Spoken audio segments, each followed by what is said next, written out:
Hey everyone, today we're going to be doing something I've never done before. This is a retest of Batman Arkham Knight on the Potato Masher. If you don't know, the Potato Masher is a $375 PC custom built in 2014 and designed to compete against the PS4 for the rest of its life cycle. And if you're curious what I'm going to do about the PS4 Pro, you can click the link on screen now.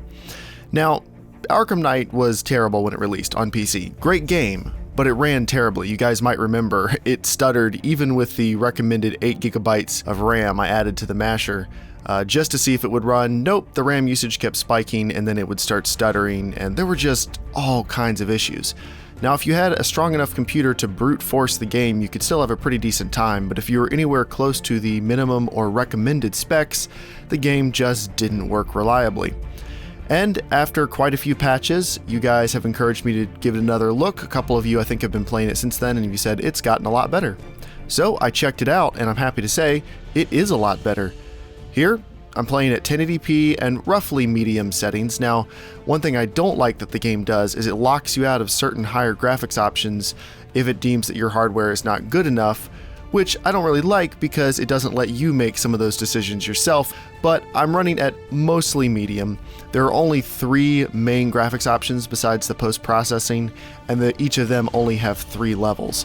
So I have to use the textures on low because the game won't let me use the textures on medium or high, even though the VRAM usage seemed a little bit high but pretty decent, and I would have liked to have tried the normal textures because that's the only area in which this definitely looks worse than the PS4 version.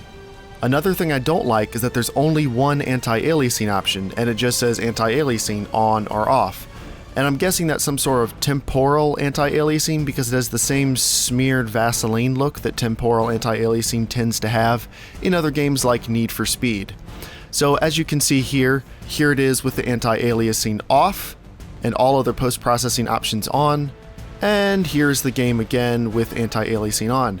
So certain things look a little blurrier, namely some of the textures at angles to the player, almost like the anisotropic filtering was worse, but the aliasing is quite a bit better. And if you turn anti-aliasing off, textures appear sharper, but the jaggies are very noticeable. Now, I do think it makes the game look sharper overall, so depending on your preference for anti-aliasing and how tolerable you are of a few jaggies, maybe you'd want to leave it off, maybe you'd want to leave it on. I also tested overdriving the resolution slightly. Here is the game running at 1183p. And it doesn't really look a whole lot better. This is with anti-aliasing off. It doesn't really fix the aliasing issues. You'd have to overdrive the resolution a bit more. And I can't really do that. So even though the game runs fine at 1080p, when you go up to 1440p, it gets a little bit worse, and it seems like there still might be a few optimization issues. When I was on the ground, hopping around and fighting enemies hand to hand, on low settings at 1440p, the game runs fine.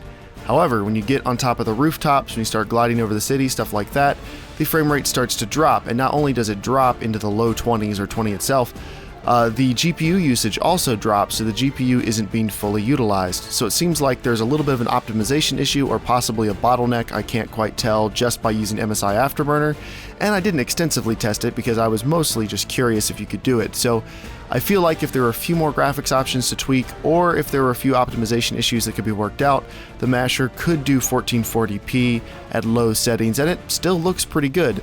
This is a game that looks good on any visual setting for the most part, and there aren't really any downsides to playing at medium or low settings, unless you're very, very particular about having the absolute highest graphics options.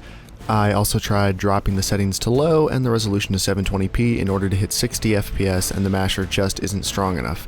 It does sustain 60 FPS at times, but it also has a fair amount of frame rate drops, and 720p is not the best looking resolution. But setting all that aside, the game does run well. GPU usage and CPU usage is high, but very manageable, and the RAM usage stayed below 6GB pretty much all of the time, whereas before it was hitting into the high 7s and then maxing all the way out and stuttering. So, big improvements there. The game does look really, really good. And it looks good on the PS4 as well. Now, I'm not doing an in-depth comparison of the two because I've got a lot of newer games to test that you guys have been wanting to see, and it would take a lot of extra time to do that for this game. But here is some PS4 footage of the opening section of the game, and here is the Masher running at 1080p and medium settings right alongside it. Now, they mostly look similar. The only main differences are what you'd expect. The Masher has higher levels of anisotropic filtering and slightly better ambient occlusion. It also appears to have more bloom effects in the lighting. The PS4 does have slightly better textures on certain surfaces, and this is likely because the masher is locked to the lower texture setting. Only certain surfaces look better on the PS4. It was much more noticeable in this opening section than when running around the city because it's dark and there's rain everywhere, and it's a little bit harder to tell minute differences in textures. But here in this diner, it is fairly evident that the PS4 is running, it looks like one click higher on the textures.